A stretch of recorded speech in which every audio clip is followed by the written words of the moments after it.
Welcome back, everybody. It is your favorite teacher, coach, YouTuber, if I can call myself that, here with another tip for beginning runners. If you didn't watch my last video, go check it out up here. I just talked about essentially what new runners should do. One thing I did not talk about was how to warm up. Now, reason being, there is very limited research, but it also is also anecdotal as well, is that if you're going for a sub-maximal run, if you're just going for some easy miles, you don't necessarily need to warm up. Now, I'm 33, former athlete, so I'm a NARP, a non-athletic regular person.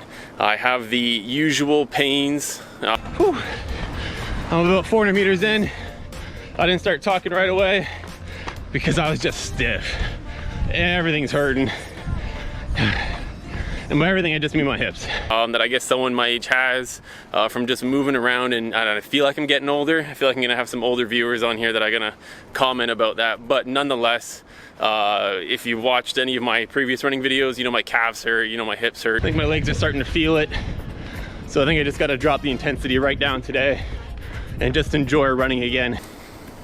So what I want to talk today is kind of how to prevent those small annoyances when you're running, and part of that is warming up. Now, there's limited evidence, but evidence nonetheless, good quality evidence nonetheless, that if you're going for a sub-maximal run, you don't necessarily need to warm up. You can just kind of get going. Now, you've seen my videos, a few of them, how I do very little warm-up. I'll foam roll, I'll do some bouncing stuff on my legs to kind of get my calves going, I'll do some leg swings, and I'll just get going. It takes me about 5 minutes to get warmed up and get going. And again, if you're watching those videos of me running and talking to my little GoPro, you'll see that it takes me about 2 kilometers before I actually start to feel pretty good. I'm far away from Hey everybody, I got Pont City Market behind me. I'm about 2K into my run. And my last few 10Ks, actually my second 5K has been a little bit faster than my first 5K. And typically it takes me about I would say, well, 2K to feel good, and then 3-4 kilometers I'm really getting in the groove, and running's really enjoyable then. So, how should you warm up? Now, very simply, what I talked about last time, I did a brief little seminar with Dr. J from Emory Sports Medicine, talked to 100 athletes and coaches about injury prevention in youth athletes. The main idea is that you're gonna go from general to specific, and then least dynamic to most dynamic in your warm-ups. So it might be something as simple, if you have the opportunity in your gym to just get on a bike, get your body moving, that's awesome. If you don't have a bike, you can get on a jump rope, or, well, a sport, you can get out and do a little jog. You can run, get the blood flowing at a really low intensity, and then you can go through some dynamic movements. Now, one thing I'm gonna tell you not to do, and there is growing evidence on it, and there has been evidence for a number of years about this, is do not static stretch.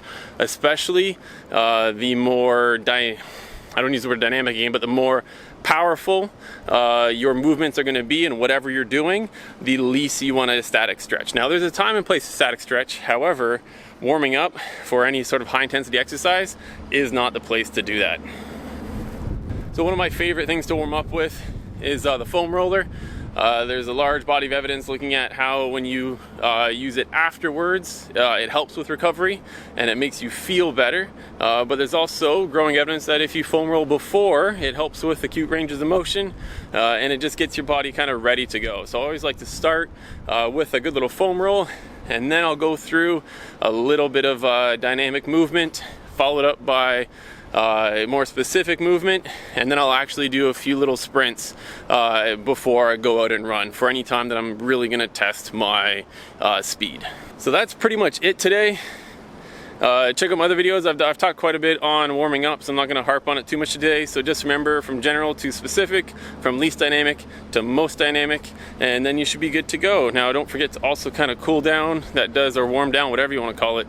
That does have some benefits as well. And don't forget to foam roll. If you don't have a foam roller, go check out Amazon. They've got them for $10 there.